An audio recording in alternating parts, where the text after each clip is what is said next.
Hello, everyone. Welcome to the Bay Area Content Marketing Meetup. As you might see, I am first time. I'm here with co-organizer Rich Schwerin. We're here in San Mateo at WeWork. We have a special guest, Jeff Coyle, head of strategy at Siteimprove. What is Jeff going to talk about? Well, AI-driven experiences like Google AI Overviews in AI Mode, ChatGPT, and Perplexity are rewriting the rules of search. The winners are the brands that understand how identity, behavior, and AI relevance shape who gets found and who disappears. Jeff is going to break down the strategies that leading companies are already using to protect high-value revenue streams, manage complex digital ecosystems, and stay competitive across markets. Jeff, thanks for joining, and take it away. All right, thanks so much. And Dennis, a little bit about me. I was the co-founder of a company called Market Muse as well. I also worked with Dennis at Tech Target. My first business was a large lead generation company called Knowledge Storm. And I've been, fortunately or unfortunately, building products, building search engines. I built a focused crawler-based search engine and ad server for now over 25 years. Major focus has been on how do we focus on editorial integrity and build high quality content pipelines. In the last few years, it's become very in vogue to do these things well and actually focus on what editors care about. And where I've been looking is areas of content intelligence, thinking about ways that we can build content that tells the story of expertise, that exhibits experience, and that builds trust. And that's really fantastic now with AEO. And whatever we're going to call it, AIEO, I heard it called AEO, GEO. I can give you the details of how that's currently represented in the market. But I also, fun fact, I own a beer brewery in Georgia. And we are the very lucky to be these recipients of World Beer Cup, Great American Beer Festival, US Open, and Brewski Awards. And if you're ever in Georgia, first one's on me if you go down to Brunswick. All right, cool. Well, so why should you listen to me? I've just been doing this for a long time, but also like to just show interesting things and experiments that I do. Looking at AI content marketing here, building profiles that tell the story of expertise and authority and trust. But that's a little bit different now. So we want to be able to build profiles and represent ourselves, represent our brands, represent the sites that we build content for, or marketing content, or we build authority or build trust. We want that to be recommended. It's a whole lot different than a blue link being returned in search results.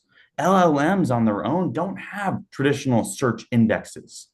They could have agents that live within them that go look at the web, or they might search a particular search result set to augment their results.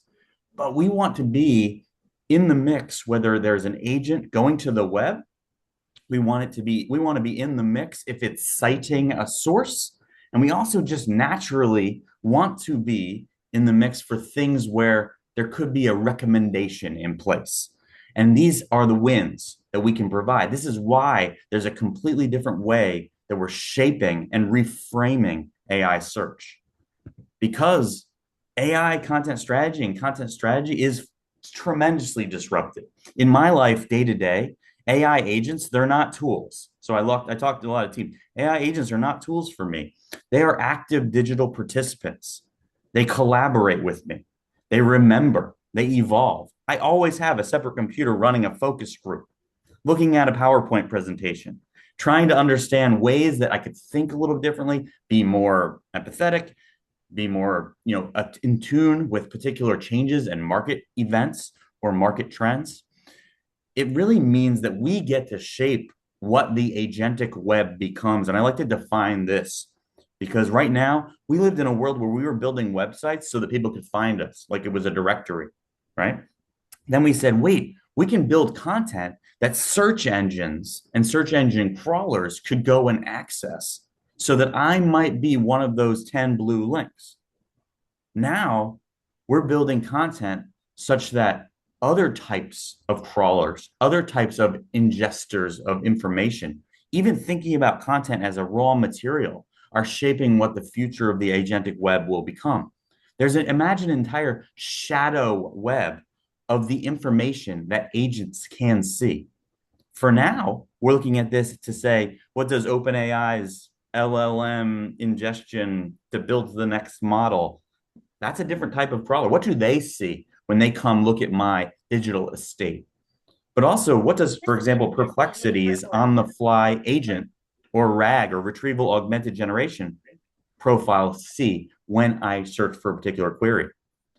So we're looking at this to say a lot of the manual labor, oh, James, sorry, a lot of the manual labor that we do is going to be replaced by agentic AI. There's an entire branch of the web that will be only seen by those agents. And at the same time, we're seeing shifting search traffic, and we don't know exactly what we're going to do to respond to it. So, what I want to talk about today is ways that we can ensure that we're there in the mix. In the 10 blue links, we're ranking in organic search, but we're also giving ourselves the best chance for AI readiness, whether it be an agentic web output, whether it be a retrieval augmented generation output like AI overviews or AI mode or Perplexity, or just being in the model so that when an LLM gives a probabilistic response, we might be cited, we might be referenced, or we might have influenced that conversation. Why is this important? The amount of content that has been produced in the last year is more content that's been produced ever in the history of time. Think about that, right? 80% of marketers in 2026 will automate 20%, not just of content, but all of creative work, right? And at the same time, if you work for a business or you consult for businesses, they're being constrained to use AI responsibly, whether it be a regulation, whether it be compliance. We're living in what I call the infinite content paradox. Thanks to the AI, we can flood the web with content at near marginal costs. But I like to say we're flooding the web with mediocre content. We're not flooding the web with content that tells a story of expertise and it's beautiful and it's editorially of high integrity. We're building content that meets minimums. And what does that have? What does that do? So think about economics 101, right? What happens when something goes from finite scale to infinite scale? Who has to change? We have to change. We have to change. The producers of that content have to change, but also the evaluators have to change. Who are the evaluators? There are users, there are customers, there are prospects, but also the people that have to change are the evaluators in terms of search engines. What typically happens? The bar gets raised for quality. We've seen this happen. We've seen this happen in the search engines. They're redefining the way that they think about quality. For a long time, this was notional for them. They said, we're still going to look at pages. But then they said, wait a second. No, we have to look at entire sites. We have to weigh whether a site is of high quality and say, could we trust this site? Do they have consistent structures of content? Are they always fast? Or sometimes do they produce slow content? Is it paint right? Is it producing a great user experience? Is it accessible? Right? These were standards that used to be at the page level, and we watched the search engines expand to think about these things at the site level. Nowadays, if you have a site that's not accessible or it doesn't best fit for technical SEO best practices, let's say site speed, it's like a big old sandbag. I like to think about it as a hot air balloon. That sandbag is quite heavy and it's weighing down all of your content. Every page matters. And now, if you have quality issues, or you just don't represent that you have expertise, you don't build authority, over time, that's yet another sandbag at the site level. So no longer can you have sections of your site that are of low quality. You're like, forget about that. That's SEO content, right? That's low content. That's dragging down your entire system. If you have another, I don't care whether it's my pages or your pages or landing pages, his pages, her pages, all the pages matter and they're all potentially negatively impacting you or positively impacting your performance, not just in search engines, but certainly in AI search. Because think about it, if a RAG pipeline or an agent that has to return a result really quickly, if it goes to your site and consistently it's slow or consistently it's getting inconsistent levels of quality, over time that's going to negatively impact your overall output or overall performance. So I like to think about this as saying we need to make sure that the content that we build gets closer to high editorial integrity and things that nobody else could build. We'll get into why in a second. We need to be thinking about understanding topical depth. So, do I exhibit comprehensiveness? Do I illustrate expertise? Do I illustrate originality? Or could everybody have produced this? Could standard AI model have produced this? Is it just probabilistic? Or am I adding unique differentiated value? And then do I have sections of my digital estate or digital campus or my website generally? Does my blog stink? Is it producing content that's also representing these higher standards? So at the same time, businesses are changing the way that they evaluate content, evaluate quality. Instead of looking at these things and saying, we've got this knowledge base over here, we've got the blog over there, we're not sure exactly how much content we should build, they're starting to think about data-driven metrics. How do we evaluate the existing content we produce? How do we understand whether it is producing the outcomes we care about?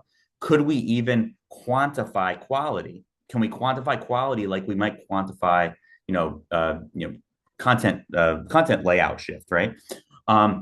Also getting into technical SEO fundamentals, right? Many companies are realizing and recognizing that they didn't put enough effort into technical SEO.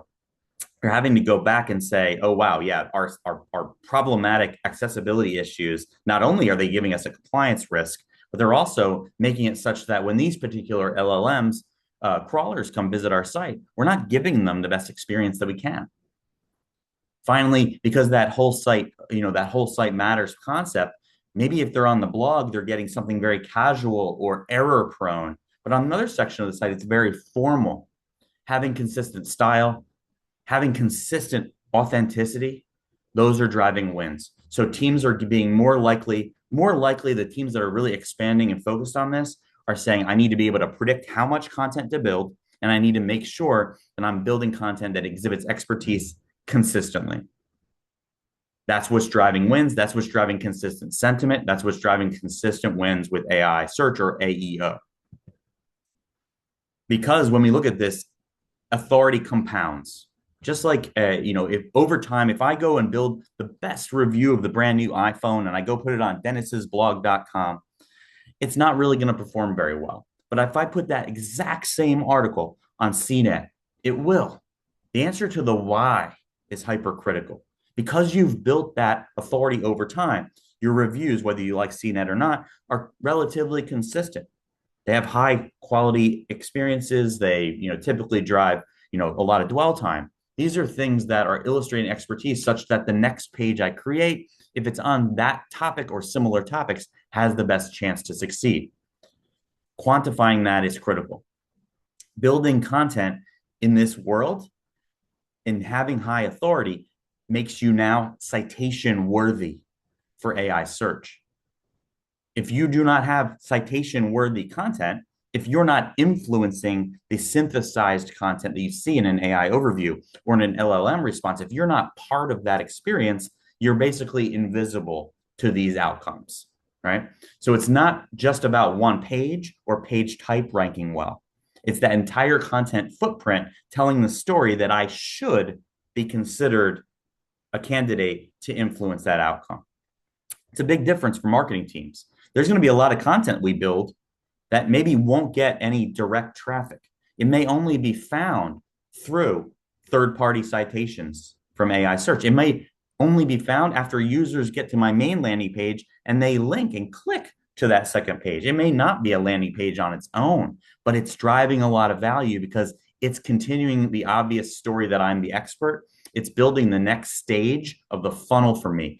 Maybe I didn't build middle of the funnel content, but now I recognize that if I'm going to illustrate expertise, I need the full funnel, including content that only my customers potentially would care about, because that's what exhibits expertise. That's what gives readers the best opportunity to say, hey, they really understand me. They understand the process I'm going through in buying this product, whether it's a physical product or a B2B SaaS product. And also, they're illustrating real experience. It's not just generic content. It's not just a high-level definition, and that's it. They actually can walk me through how this would be used, how I would purchase this, and even downstream, maybe even troubleshooting. That's why these systems that have all those stages covered are winning. I like to say you don't deserve to be there at the top of the funnel unless you're there at the bottom of the funnel. It works both ways. You don't deserve to be there at the bottom of the funnel getting those sales unless you were there at the top of the funnel too. So how do we frame this internally? Really, this is the way that I speak with teams about this. How are we thinking critically about this? Because AI is rewriting the rules of search, we have to think about generative answers not as, oh gosh, do I want the LLMs to even crawl my content? Are they stealing it? But this is a new front door. It's a new board game, right? AEO for me is the expansion pack for my favorite video game or my favorite board game because search engine optimization still exists, right? You're still aiming to get represented as, one of the buffet that a Google search result or a Bing results set, response. But now there's new real estate at odds. And so when you're looking at generative answers, thinking critically about this is growing. Users are, there's a mixed bag of the way that they're interacting with them. It's a new way for you to be cited. It's a new way for you to influence a user's experience. The sad thing here, though, is that, they're not necessarily directly driving clicks. In the case of citations, clicks can exist, but they aren't part of the required use case for someone to get to the next stage of their research journey. There's a lot of situations where there's a lot of dark traffic happening, right? Where somebody got the result they expected, and then they're typing in the brand that they saw represented, or they're typing in the cited brand, and they're going to my traffic. So I'm getting an increase in maybe homepage visits. Well, what happens in those flows? I need to be thinking about those unattributed references as well as citations and as well as driving the influence and sentiment. We are certainly seeing search habits and search trends change, but we're still looking at Google with 90+% market share. They are changing behaviors, though. If you watch users and you look at multi-turn questions, if you look at all the questions people are asking, it's really driving the way you think about new content, but also the way you're examining your analytics. And the ironic thing here is we're in the situation where teams are being expected to write a whole lot more content, cover more of the buyer journey, but they're being asked to do that with a whole lot less resources. So the way that I like to talk about, I'm in this weird state, lots of things are changing. I want to be able to communicate what those things are, right? There's a lot of misinformation here, sadly enough. I just saw an entire about 14-page collection, and it was put out by 5 or 6 agencies who were linking to one another, and none of the advice that was given would have a meaningful or responsible impact on AEO outcomes. We really got to focus on what we should be doing to build authority, what we should be doing in order to illustrate expertise. And some of the things that we've seen success here is thinking about, we are still optimizing for keywords. We do still need to manage and monitor what traffic is coming from organic search. That hasn't changed. But we also want to be thinking about what natural questions are part of the journey in those multi-term user behaviors. We want to think about users are not always going to be in generic experiences. They're going to be in personalized experiences. Their ChatGPT may have a custom instructions. How do we adapt our approach such that we can influence more potentially personalized experiences? By illustrating that we understand their intent, by illustrating that we are experts in this space, we can build enough content. We can build content that exhibits that expertise so that we have the highest potential chance to have high sentiment and influence those outcomes. We also need to be thinking about multimodal outcomes, right? When users are getting results from Perplexity, when they're getting results from AI overviews, sometimes it's images, sometimes we're looking at videos, sometimes they have to interact with a community, or they're getting forum interactions in that response. And then finally, how are you driving cues such that when a user experiences or sees your citation, you're representing that you understand the entities, you understand the things that somebody would actually cover, and you also exhibiting that you are a trusted advisor, you are real, right? There's a reason why a lot of sites that we're winning right now in AEO, I call it have a chain of custody on their content, right? Every part of it. If this was researched by Jerry, he is a particular expert. This was medically reviewed. It went through an editing process. Really thinking about your content as having the ability to represent, speak for itself in its quality, but also give those proof points, give that social proof, give that review proof. This was not just generated by a machine and somebody called it a day. What are those metrics? This is where we've seen a lot of shift in the last 4 or 5 months. We just saw last week, Air Ops, for example, raised $20 million on a $240 million valuation. We've seen a company like Profound explode in a year just doing AI visibility tracking. But I think this market is a little bit untapped because what we're looking at is really diagnosis tools. I want everybody in this discussion to go from diagnosis to actual treatment. What do I do to put my best foot forward to win in organic search? Not just wanting to understand where I have citations in AI answers, but frankly, you do need to know what keywords are you ranking for, what pages are generating traffic from these AI resources, but where do you actually have citations? Where are you getting AI referral traffic? Is it enough traffic right now for you to invest a whole lot? Or are you investing for the future? Or are you losing because you have competitors who have all the citations and you don't, right? These are things you need to know. And so there is easy ways for you to set up your Google Analytics or for you to, take advantage of, an analytics package that has AI visibility components. And there's also a huge explosion of tools, some free, some extremely, robust, understanding at least the baseline of what you would need to start making real recommendations for your team or to start building, and prioritizing your efforts. Building that AI citation, understanding, did my traffic shift? Is it shifting? Are more people coming to particular sections of my site that they weren't before? I just don't know how to attribute it. What can you assume is coming from AI versus what you might want to get more diagnostic and to be detailing recommendations for your teams.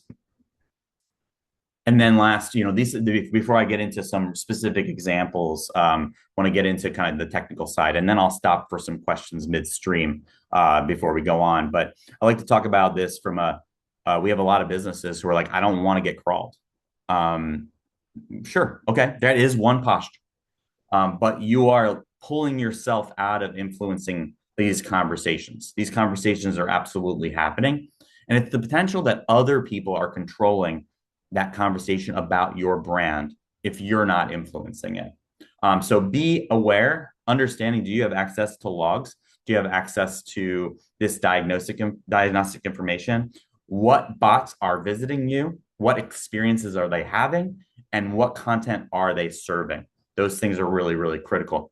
I heard it said before, pardon my, the person that mentioned it, but what are we thinking about? It can't hurt us for us to give more information about the content we're producing.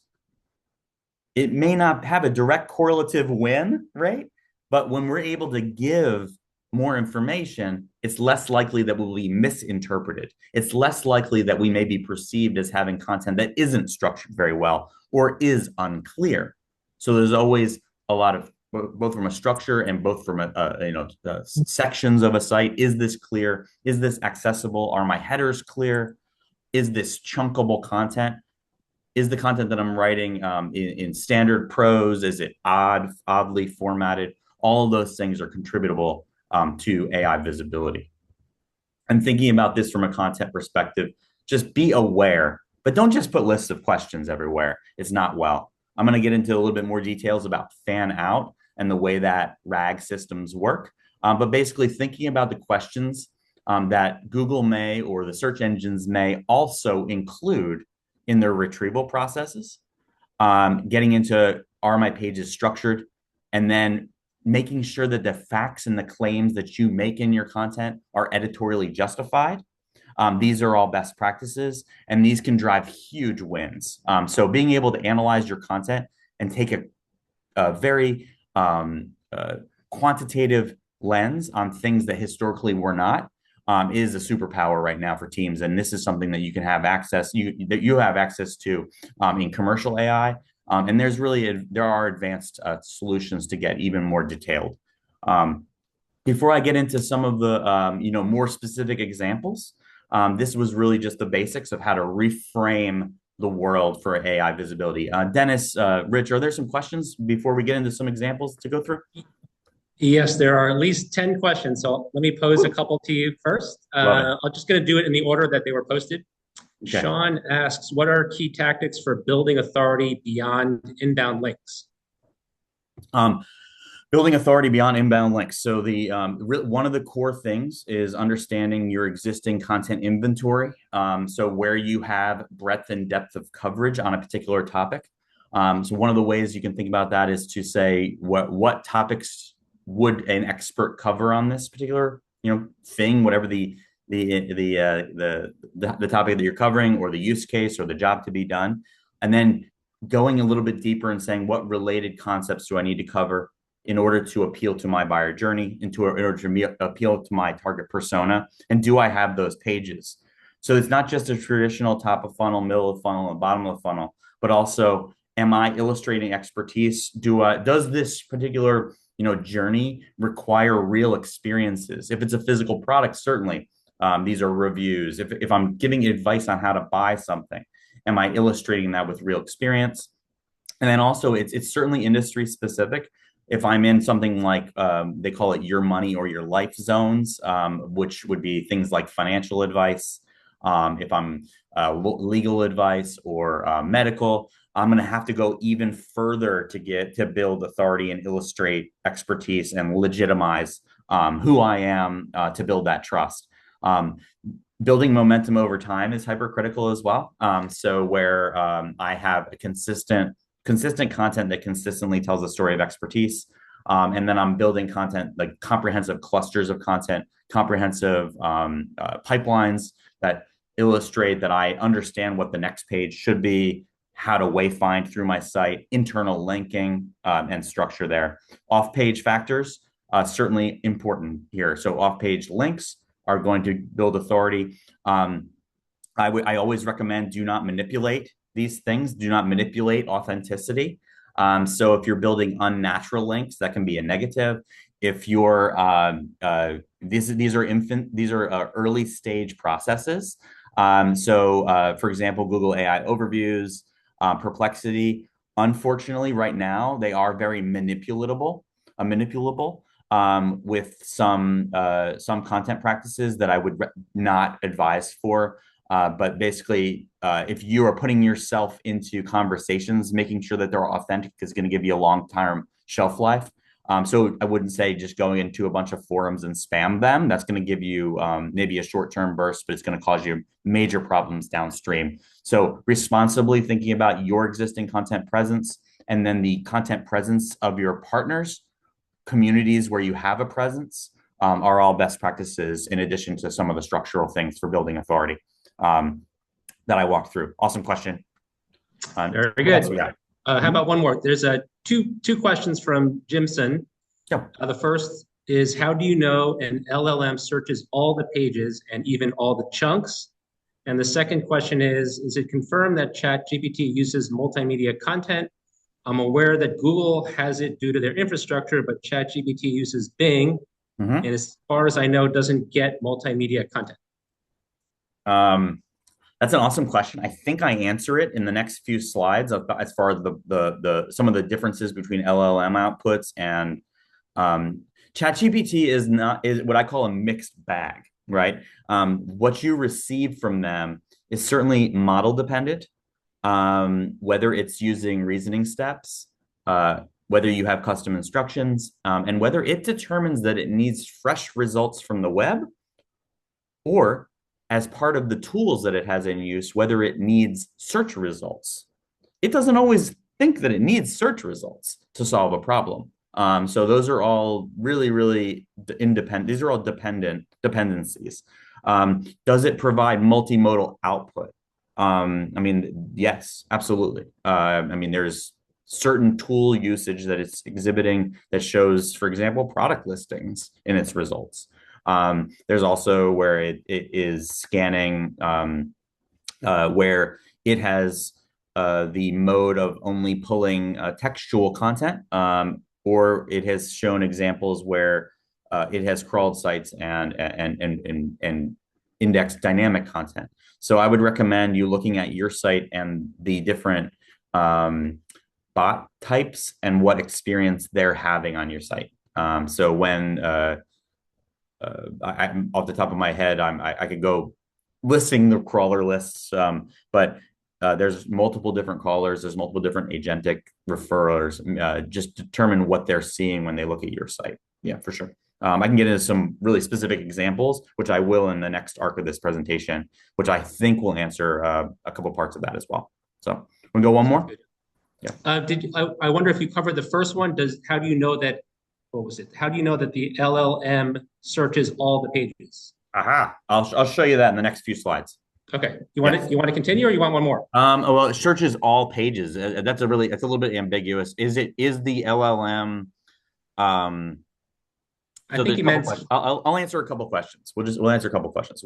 Okay. One, does when a crawler from an LLM is ingesting content to influence its model, it isn't acting like a search engine crawler. It's ingesting information that it's using to build a model. There isn't a OpenAI model search index. It doesn't exist. That's not how LLMs work, right? What it's doing is ingesting text to get a more refined output model that it then can check and balance on itself. So has it ingested this page and accounted for it when producing this probabilistic model? That's a completely different question than when it is, if it thinks it needs fresh web content or it's directly accessing URLs, how is it doing that?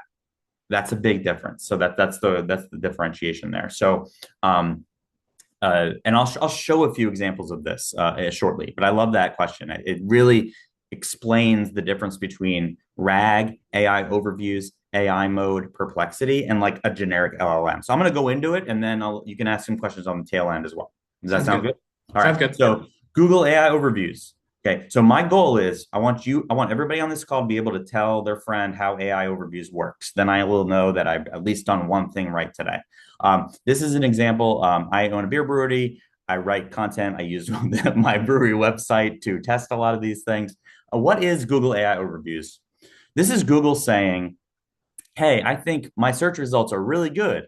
So when you search for something, I'm going to use my search results as reference material to build a book report of sorts, right? So it's actually looking at its search results, and then it's chunking those pages, looking at sections of those pages, and then it's smushing those together and synthesizing an output, right? So what is involved with this?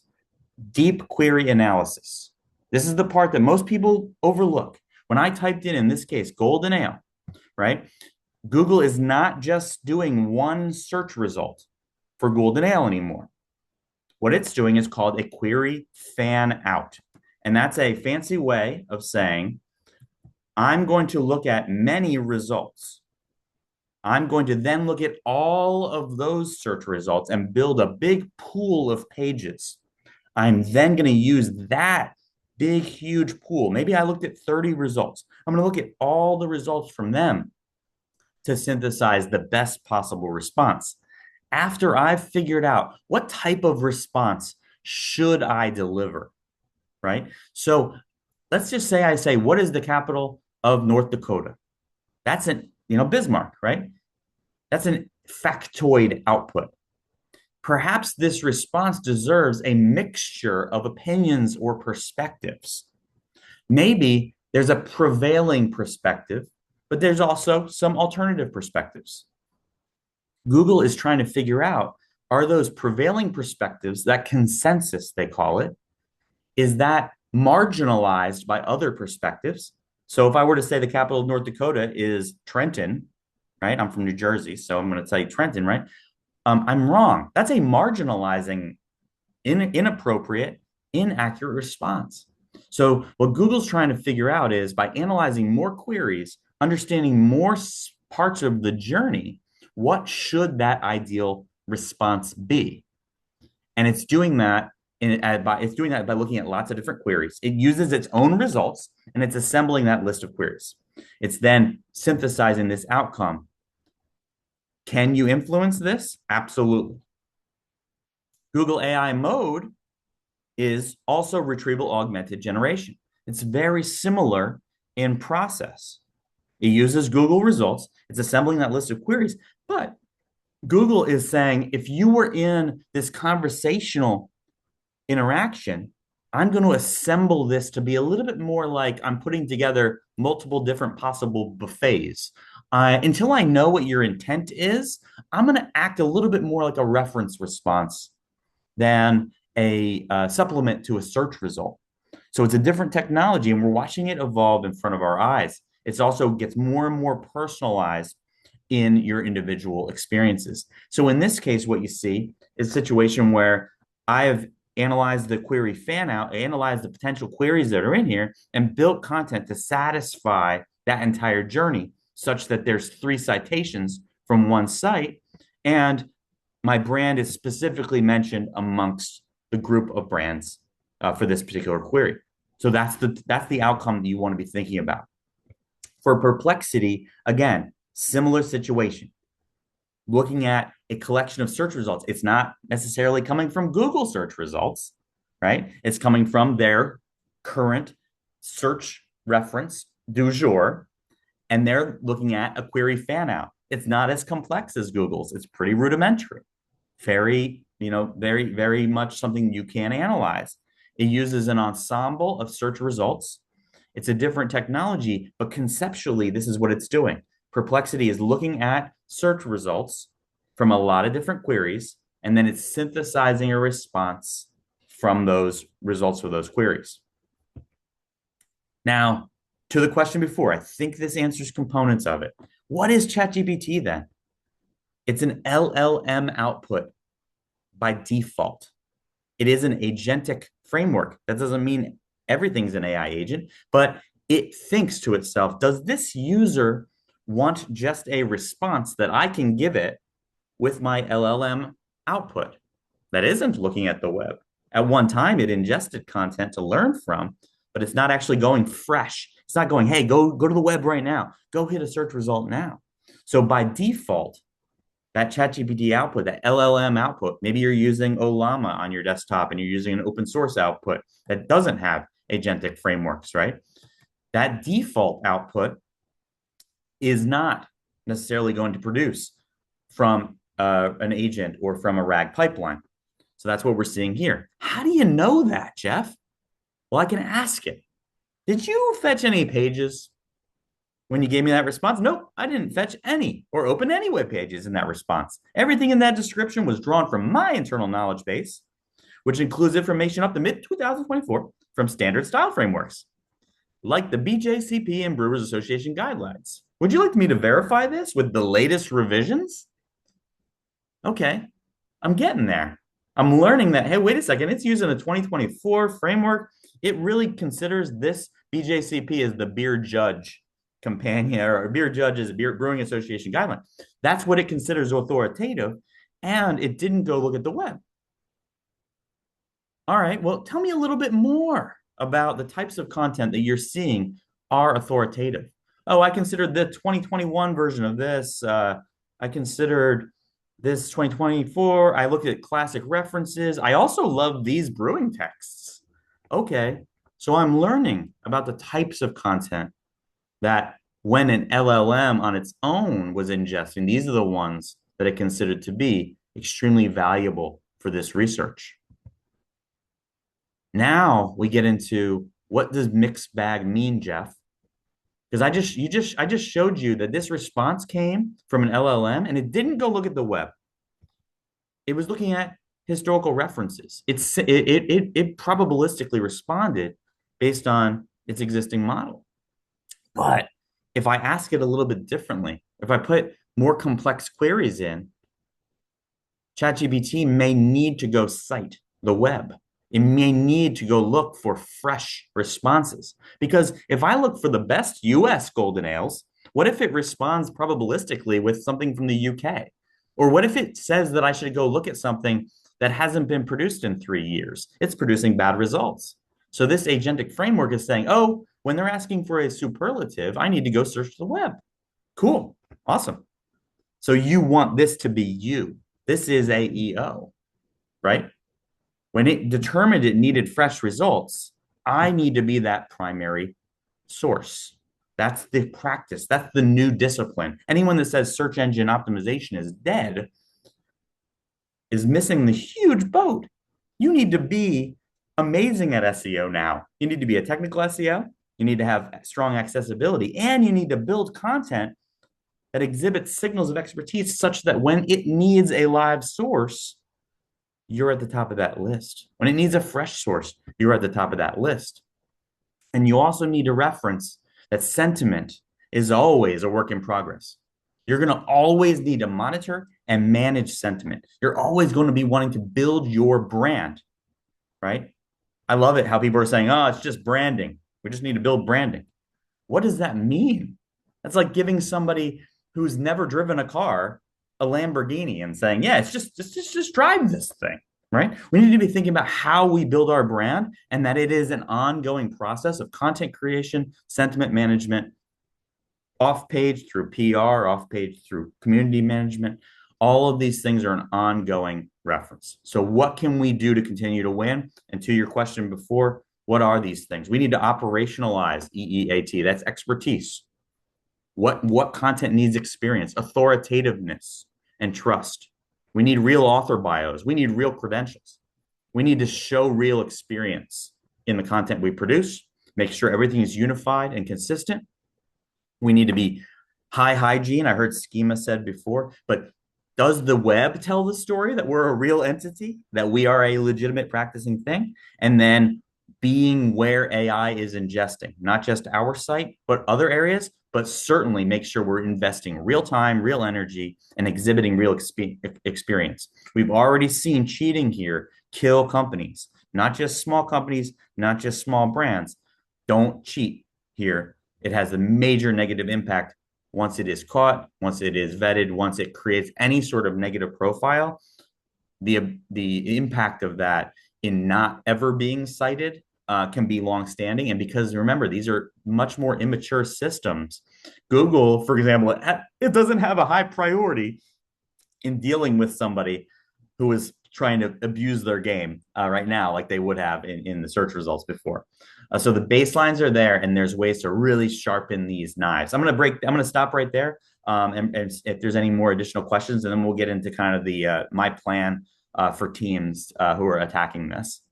Dennis, any questions on? Yes, we do. So Awesome. Kevin asks, I've seen some recommend using one AI platform for deep research and another to turn that deep research into stories like blog posts, video scripts, etc. Kevin's curious for your experience with this idea.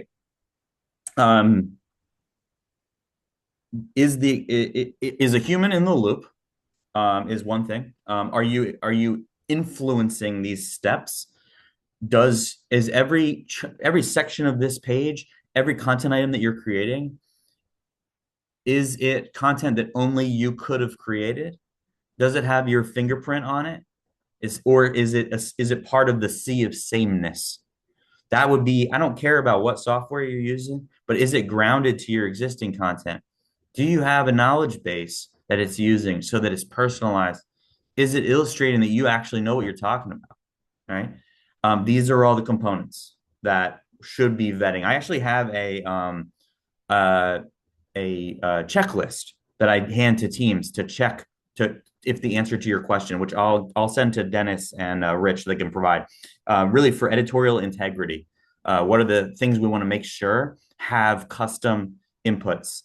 Do we have a rubric for analyzing whether we've exhibited expertise? Making sure that before you publish something, you can say, nobody else could have written this, and here's why.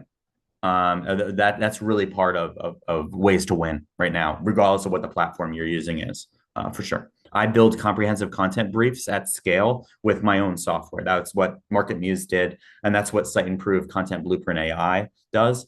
What it makes sure of is that the before we even start typing a word as a content team, we know how this page is going to be uniquely differentiated and of the highest quality. And then we'd be confident starting to author with the support of AI or manually writing that article. So I would just recommend all of those things. Hopefully that answered the question. Yeah. Okay, next, but before I get to the next question, Jeff, we're about 10 minutes I know. short of the top of the hour. Are you able to go on a little bit extra Oh yeah. beyond? Okay. Yeah, for sure, for sure. Can we just I'm at my engineering and product summit off page Okay, on site in Bellevue, and this was the lunch hour, so I'm skipping excellent. lunch How for about you we'll for so you we'll all. extend it to 15 minutes. Yeah, We'll extend it to 15 minutes after the hour for those of you who stick around. love it. Next question comes from Karina. Mhm. With AI being able to produce infinite content, will search engines penalize websites that post too much daily or monthly? And with AGI, what is the structure needed for it to be of quality for search engines? Um, will they penalize volume? They will penalize sameness. They'll penalize over time. Their bar has to go up for quality. So if you have low quality content, it's going to be just ignored or invisible, right? That's what we're seeing happen over time. If you're building lots of content, it's very important to be able to justify it and legitimize that it is important. It makes sense that you would have that content on your site. So if it adds value and it's contributing to a more robust inventory of content, no, that's going to be fantastic. That's what's desired there, right? If you were behind and you were like low velocity and then you go to extraordinarily high velocity and portions of that high velocity are low quality, that's not great, right? That's going to be a problem. You really have to be rigid with your standards in practice. So the actual volume, not tremendously um, important. If you're doing things programmatically or product-led content, which if you're familiar with that, maybe you're putting out hundreds of thousands of landing pages. Wow, those pages better be magically beautiful and delivering a whole lot of value. It's very hard to get away with those things as templates or Mad Libs. That's not your priority. So regardless of the way you're trying to get the velocity, the bar needs to be raised for quality. You need to be able to tell the story that these pages are uniquely differentiated, and the content needs to stand for itself.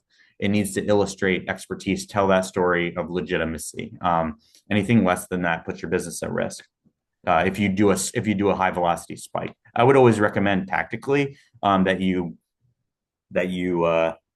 play a slope there. Don't go from publishing 10 articles a page to 10,000. You're cruising for a bruise and you're going to get a manual edit. We call that a manual edit. Yeah. And that's not good. You don't want that. Yeah. All right, we have a Yeah. few more questions. You want to continue or you want some more questions? Yeah, let's go one more question. Then we'll bounce into some kind of tactical next steps and wrap it up. Yeah. Sounds good. Michael Batat asks, what are the best tools to help a site become consistent and authoritative? Is there an AI tool to help? I mean, yeah, I mean, it's self promotion here, but Siteimprove certainly, but it's not the only solution in the market. I would be looking at something that you feel contributes to quality, comprehensiveness, and that would be what I would be looking at. I would if you're shopping around for software, just one thing to really watch out for is the new wave of what I call correlation SEO software. That's not what you want. Um, Correlation SEO is looking at the search results and giving you recommendations of how to copy those search results.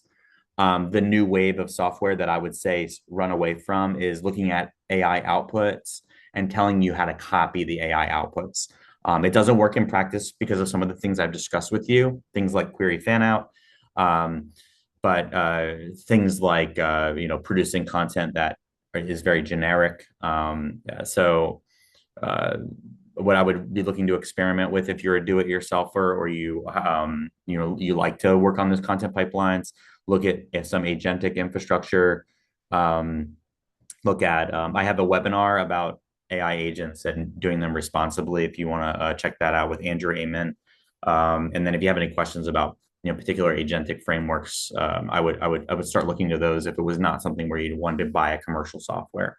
Um, but yeah, but just be wary of anything that is telling you that they're reverse engineering through correlation. So like, hey, do what the top three results pages are doing, items in the results pages are doing, or here emulate what the top three cited sources are. It doesn't work that way. It will put you in a bind. Be wary of those things. And also, I really love using local models. If you have the ability to set those things up, so go check out customizing local models. Olama is an interesting product. It's free. So testing some workflows for yourself. Maybe you're going from just using ChatGPT to building your own custom GPT. Maybe you're taking another step and going into using something like N8N. If it's just for yourself, you're not building enterprise software, so you can get away with these workflows. And there's a couple great communities out there for people going on that journey if that's what you're looking for as well. So, all right, well, I'll buzz through a few of these, and then hopefully that helped and answer the question. If you have any more specific, like for a particular client or a particular type of site, what would be the best software? I'm happy to give my legitimate advice, not just like, hey, go buy this, because that's not the way I play the game, for sure. Hey, Jeff, can we do a quick follow-up just on your last answer? Jimson asked, can you explain search output correlation again? Do you just scrape the output of a search result for a keyword and then copy the content and publish it? Yeah. Yeah, so that would be there's a school, there was every time there's a kind of a generational change in SEO, it goes to unfortunately there's a wave of correlational SEO. So for a long time there was some more tactical stuff. It never really panned out, which was basically like go copy the pages that are ranking well and build your own version of them. It's not a really great practice. What it does is it creates content that's erratic. It doesn't really tell the story of expertise. You're not building comprehensive clusters of content. So that's that. Basically, now what you're seeing is some software being built that's looking at, for example, looking at that LLM output and saying, go write that page or spin a version of that for your site. And that's not good practice. Yeah. So if you're going to the LLM output, typing in a word, getting a response, and then going and like spinning that response and throwing it into a blog on your site, you're really missing the point of what I'm talking about. And that's what a lot of these software is that's coming out now for AI recommendations. That's the bad advice it's giving it. Or it's even some of this is telling you to go, post that crappy response on Reddit and see what happens. And so those are both really bad ideas right now. And we're seeing it, the tail is hitting these sites, unfortunately. Yeah. Thank you. Yeah. The new wave of correlation SEO snake oil, I like to call it. Don't fall for it. If you have any questions about those, jeff.coyle@siteimprove.com. If you have anything, hey, is this legit? Is that legit? I answer everything. I love this stuff, as you can probably tell. All right, so I'll just run through these last pieces here. Digital PR. How do you become an authority? Some of the ways that we're seeing a lot of success is, do you have data studies? Are you quoted? Are you doing a lot of interviews? Legitimate citation eligibility when you are commonly in the mix. You are part of the industry. Making digital PR, into a practice. And so when you do a press release, is the reference asset, does it have images? Does it have data that's uniquely yours? And those things are having a lot of success for teams. Are you collaborating with SMEs in your market, or are you already a subject matter expert where their content is already being favored? Well, how are you adding to that conversation, that unique differentiated value? And is that driving the bus here? So these are very tactical and focused on authenticity and being part of a story? And then are you providing authentic answers that only you could provide? Are these responses getting in? These are things that are driving off-page factors and thought leadership. I know some of this you're going to go, hey, that's like traditional content marketing. Couldn't be more important right now, especially when you're in the kind of middle stage where you're just building authority or you have a site that had problems in the past. Get all the content. I like to say, interview everybody, interview your CEO, get some unique, authentic outputs on that content. I was just talking to a lawyer, law firm, and he told me he doesn't have any unique expertise. And then I asked him a couple questions, and I'm like, what you just said, nobody could have possibly known that except you. You realize, I think, from 30 years of working in this particular county, get that on the page. You've got great product managers. Get that thought leadership out there. And really thinking about when you're auditing content. I already mentioned this, so I'm not going to go into detail. You need that differentiation rubric. Is this page differentiated? If it's not, we either got to improve it or we got to think about it. What should happen to this? I've already talked about this, but targeting gaps where nobody's answering questions. Don't copy people answering questions. You got to provide additional effort. You got to cover that full funnel, and then refreshing content as the market moves, keeping things updated and current, making sure that you don't have outdated content. Really thinking about how you're able to report this if that matters to you or your clients. Are you legitimizing the work that you're doing by showing the wins, studying what's winning? Do you need to do this in order to get budget? This is really how you're analyzing and you're evolving your analytics implementation or infrastructure. And here's a little 90-day plan that I've built for some teams who are more in the do-it-yourselfer or middle of the range. Get everybody involved, give them the basics so that they know the difference between LLM output, RAG output, AI overviews. Hey, folks, we're fighting 5 additional battles. SEO isn't dead. AEO is kind of this new thing. It's this new expansion pack. There's a lot of different disciplines. There's a lot of overlap, though.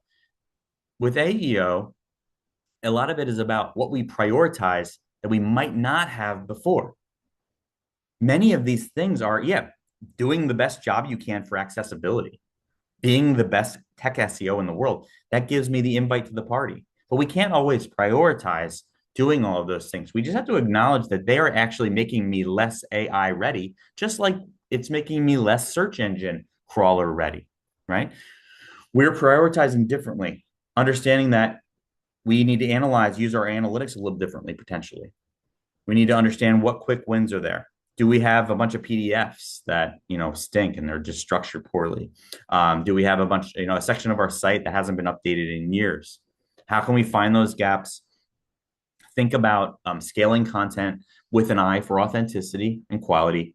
And then, put some process behind our PR, put some process beyond our PR. And then maybe where we're losing, we may need to consider buying because, buying ads places can get us data about what queries people are typing in. It can also allow us to plug a gap where we think we can get some low-priced traffic on some adjacent queries here or there while we're building authority. All of these things are kind of part of a good way of getting started and thinking a little bit differently about the content strategy. Engineering for relevance is where the puck's going, and that's where I like to bring kind of teams thinking about this a little bit differently. All right, a couple more questions, and then we'll wrap it up. But hopefully this gives you some advice for what to be doing. I know a lot of people have said, hey, there was a press release or something that came out and where I did a walk through exactly how AI overviews works. If you haven't already gotten that from this talk, retrieval, Google's really complicated. Google knows how to process a query. It can figure out the best response and the intent, whether it's single intent or whether it's fractured. It also can build, like I mentioned before, a collection of related queries.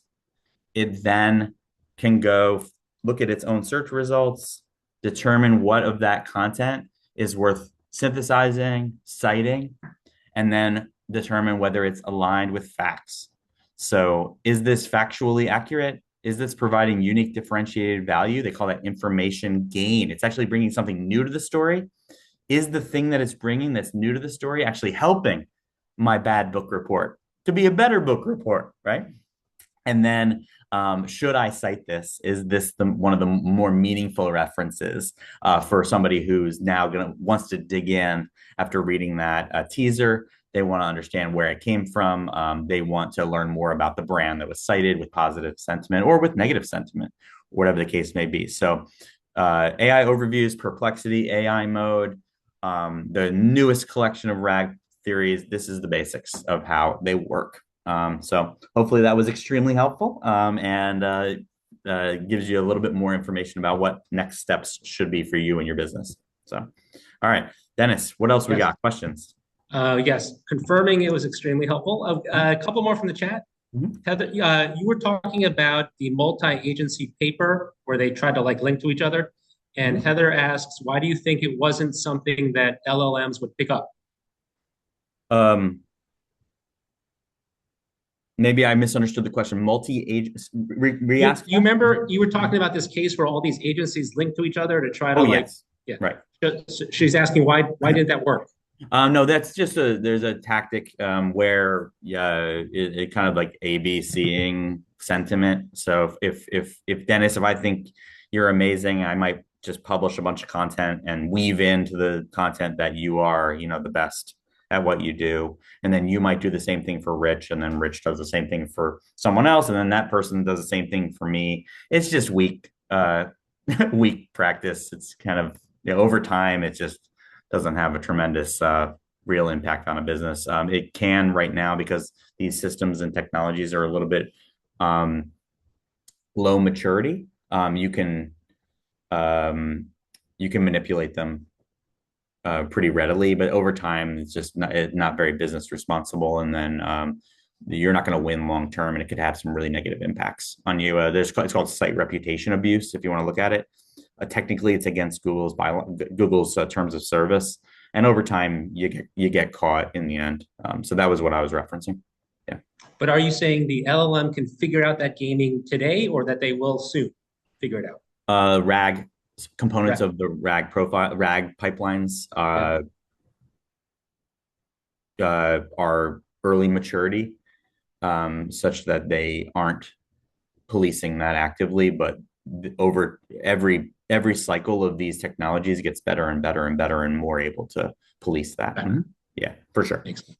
Yeah, and there's a lot of examples. If you look up like site reputation abuse, there's a lot of examples of hammers. Got it. And you really don't want to hammer on these because think about it. What prioritization are they going to give your site, especially if you're not already extremely powerful?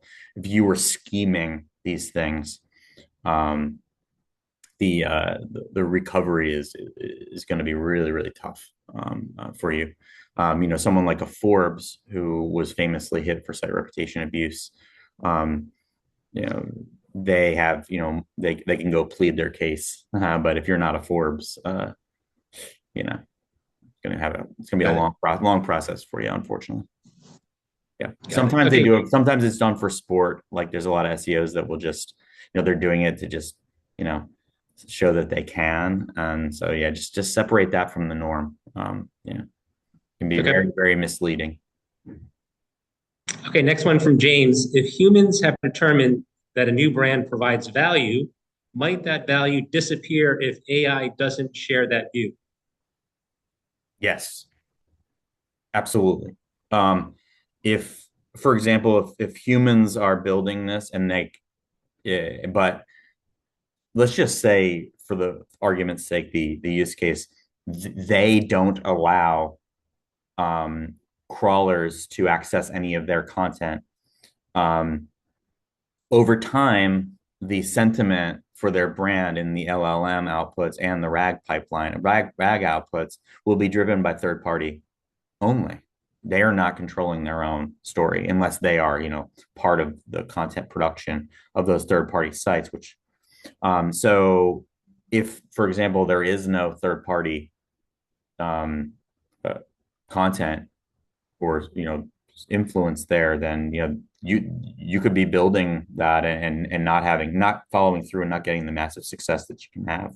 Um, what these systems work on is the it's kind of a offshoot of the original idea behind PageRank, which was if I were going on a random search of the web and wayfinding, how likely is it that I would actually walk through your website's front door? That's where these off-page factors go in. It's like, how likely is it that someone who has 90% positive sentiment from 10,000 places all throughout the web in a very comprehensive, very well distributed, logically, naturally distributed way, how likely is it that that's BS, right? That's what they're playing for.